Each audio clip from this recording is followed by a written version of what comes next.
છોટાઉદેપુર જિલ્લા ન્યાયાલય ખાતે રાષ્ટ્રીય લોક અદાલતનું આયોજન કરાયું. છોટાઉદેપુર જિલ્લાના ન્યાયાલય ખાતે રાષ્ટ્રીય લોક અદાલતનું આયોજન કરવામાં આવ્યું. ગુજરાત રાજ્ય કાનૂની સેવા સત્તામંડળના માર્ગદર્શન હેઠળ જિલ્લા કાનૂની સેવા સત્તામંડળના નેજા હેઠળ પ્રિન્સિપલ ડિસ્ટ્રિક્ટ જજ એમ.જે. પરાશરના નેતૃત્વ હેઠળ વર્ષ 2024ની બીજી રાષ્ટ્રીય લોક અદાલતનું આયોજન કરવામાં આવ્યું. લોક અદાલતનો મુખ્ય હેતુ એ છે કે વ્યક્તિઓ સાથે તકરાર ચાલી રહી છે તેમની તકરારમાં સમાધાન થઈ શકે એ માટે પૂરતું પ્લેટફોર્મ પૂરું પાડવામાં આવે. લોક અદાલત જે કેસ પેન્ડિંગ છે તેનું સમાધાન કરવામાં આવે અને આજની લોક અદાલત આશરે 6000 જેટલા કેસો સમાધાન માટે મૂકવામાં આવી છે. Bureau report Rehan Patel, Chhota Udepur.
આજ રોજ છોટાઉદેપુર ડિસ્ટ્રિક્ટ કોર્ટ ખાતે રાષ્ટ્રીય લોક અદાલતનું આયોજન કરવામાં આવેલું છે.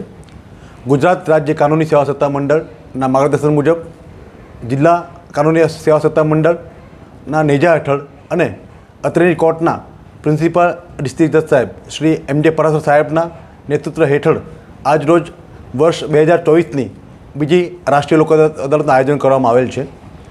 લોક અદાલતનું મુખ્ય તાત્પર્ય એ છે કે જે વ્યક્તિઓ સાથે તકરાર ચાલી રહી છે એમની તકરારમાં સમાધાન થઈ શકે એ માટે પૂરતું પ્લેટફોર્મ પ્રોવાઈડ કરવામાં આવે છે.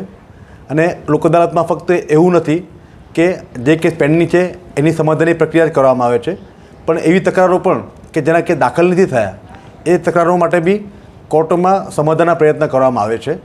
બીજું આનું મુખ્ય કારણ એ છે કે આજે લોક અદાલતમાં જે સમાધાન થાય છે એનો હુકમ જે એને એવોર્ડ કહેવાય છે, એ જે એવોર્ડ છે બરાબર એનું એ ચેલેન્જ નથી કરી શકાતો અને બંને પક્ષકારોને બંધન કરતા રહે છે. આમ તો જોવા જઈએ તો કોર્ટમાં જે પ્રમાણે પેન્ડન્સી છે એ મુજબ એ તકરારોના વહેલી તકે નિવારણ થઈ શકે એ માટે કાયદામાં અલગ અલગ વિકલ્પો આપવામાં આવેલા છે. તેમાં લોક અદાલત એક બહુ જ મહત્ત્વપૂર્ણ ટૂલ્સ કહી શકીએ આપણે કે જેના થકી સમાધાન થઈ શકે છે. આજરોજ લોક અદાલતમાં આશરે 6000 કેસો સમાધાન માટે મૂકવામાં આવેલા છે. અમે આશા રાખીએ છીએ કે અગાઉ જે લોક અદાલતોમાં વકીલો દ્વારા અને પક્ષકારો દ્વારા જે સહકાર આપવામાં આવ્યો છે તે પ્રમાણે આજની લોક અદાલતમાં પણ અમને પૂરતો સહકાર મળશે અને મને વિશ્વાસ છે કે આજે ખૂબ મોટી સંખ્યામાં કેસોનો નિકાલ થશે.